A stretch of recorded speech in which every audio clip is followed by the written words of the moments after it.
Epic red velvet pancakes. You know you want some. What's so special about this recipe, apart from the view, is the fact that it's a shake and bake recipe, so really easy.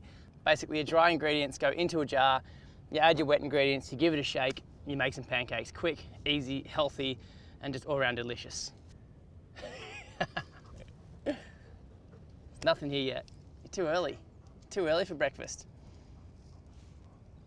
For our dry mix, we have some flour, some cacao powder, we have some baking powder and some cocoa nibs. Basically, it all goes into a jar. All right, so that is it, super simple.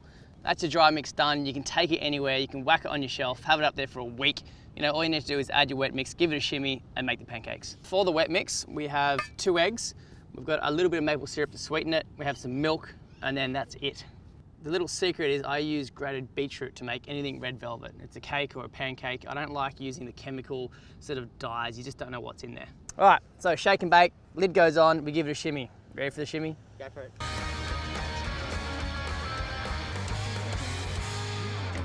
So it's not quite red enough. So like I said, I'm just gonna add more beetroot. The thing is with beetroot, you know, beetroots have different amounts of liquid, and which is the color, the red color from the beetroot itself. So that's why I like to add half and then add more later on. A little bit of butter or oil onto the pan and then in with our pancake mix.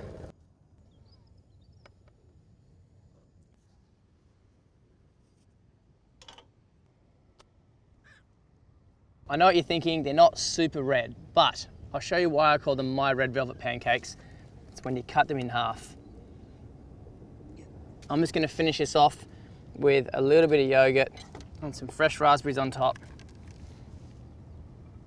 All right guys, how epic is that? My beautiful beetroot, red velvet and chocolate pancakes, bunch of raspberries, coconut on top, doesn't get any better than that. Thanks for watching. Make sure you check out Bondi Harvest and we'll see you soon.